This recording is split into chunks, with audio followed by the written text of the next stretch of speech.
The fallout from Ferguson took center stage at the White House today, with President Obama calling for some $260 million in federal response funds. It includes buying 50,000 body cameras to record police actions. Ferguson officer Darren Wilson was not wearing a camera when he shot and killed Michael Brown. He has now resigned after a grand jury voted not to charge him. Today, the president met with civil rights and community leaders and with police officials. He said it is vital to restore trust between police and minorities. Elected officials. When any part of the American family does not feel like it is being treated fairly, that's a problem for all of us. It's not just a problem for some. It's not just a problem for a particular community or a particular demographic. It means that we are not as strong as a country as we can be. The president also called for better training for police, including in using military equipment. The meetings came amid continuing protests, including 5 St. Louis Rams players who made a hands-up, don't shoot gesture before their football game Sunday. Mr. Obama said the racial divide today seen in Ferguson is nationwide, and he promised that a new task force is going to be more than just talk. For some perspective on today's announcements and police practices and training in the aftermath of Ferguson, we turn to Malik Aziz. He's national chairman of the National Black Police Association and a former commander in the Dallas Police Force. And Raymond Kelly. He's former police commissioner of New York City. He's now president of Risk Management Services at Cushman & Wakefield, a commercial real estate firm. We welcome you both to the program. Raymond Kelly, to you first.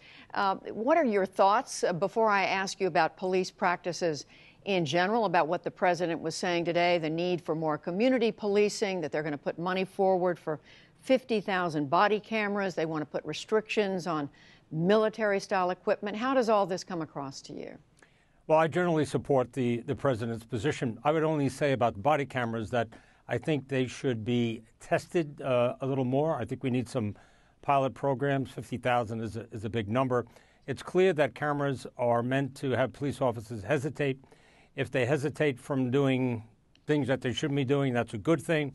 If they hesitate from doing things that they should be doing, that obviously is not good. So I think we need more examination in the area of body cameras. But I support that, the testing going forward. As far as the demilitarization of the police, I think that's a good idea. I think it's an idea whose time has come and gone. This was as a result of a good faith effort on the part of Congress to help the fight against crime in the 90s. It was well intended, but I think the optics of seeing heavy military equipment on the streets of America is just not something that America will any longer accept. So I'd like to see that sort of reduced, perhaps not eliminated. I think the president's proposal is to do just that. Malik Aziz, what's your sense of today's announcements, and in particular the body cameras, which you just heard Ray Kelly say may need some more testing and examination before they're used widely? Well, first, I would say I appreciate the president and applaud his efforts today. I wish that the National Black Police Association would have been at the table, or would have been invited to the table to discuss our views, since we've been discussing these issues since 1972 in pressing community issues, and we were absent today or not invited. So I would think that he would invite us in the future if he wanted to have a task force that was about action. But I do believe what the former commissioner just said. The cameras, I think they've already been tested, though well enough across the nation.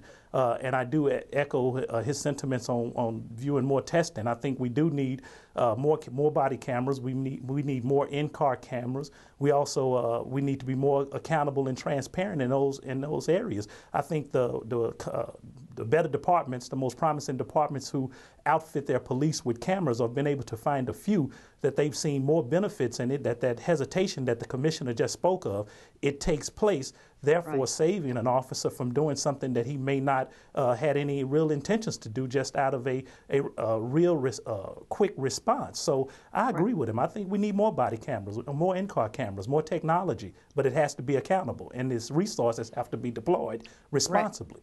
Ray Kelly, I want to broaden this out just a little, just to ask you, both of you, how adequate do you believe the training is today that most police officers receive when it comes to the use of deadly force?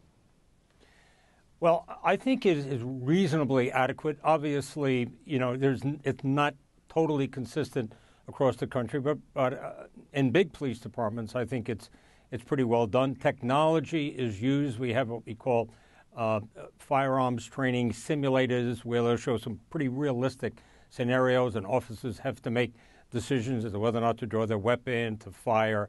And those things are pretty well done. You can really drill down and get some very specific situations. So I think the training is good. I would have to characterize it as good. You have a lot of regional training now. For instance, in Ferguson, those officers went to the St. Louis County Police Academy, and technology is being used across the country. Malik Aziz, how do you see the training that most police officers today receive when it comes to use of deadly force? Well, I think that the training could be much better. I think it's been handicapped by time and resources, meaning funds, and how do you get, in some departments, how do you train people when you need them on the street to answer calls, everyday calls from the citizens. But, you know, overall, some of the use of force, reality-based simulated training that's been done to offer reasonable alternatives, not every department has those. And I think the training that involves reasonable alternatives, or can you do something else, which could have been the case in Ferguson, or the options for mace or taser training or ASS training, or how do you simulate certain situations that may call for deadly force or just may call for you to take another option. So I think 80% of the departments really are in need of more training. I think the 20% of departments that are major and medium type cities, they do it rather well, just as the commissioner just said. But there are a few departments that could use more training in technology use, equipment use, as well as diversity training and sensitivity training. All those things go together with the deployment of vital resources. And Ray Kelly, what about that? What about training when it comes to police officers? How are they trained to think about race, to think about working in a diverse community? Well, there is an awful lot of focus on working in different communities.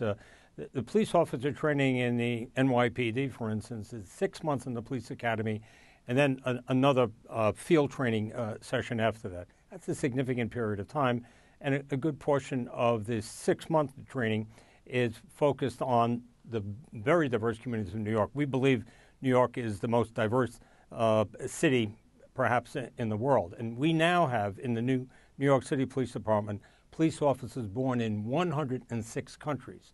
So the department is reflecting the population of the city, certainly more than any other city agency is concerned, and we're proud of that. But I think the focus on diversity is important, and I believe it goes on certainly in most major police departments.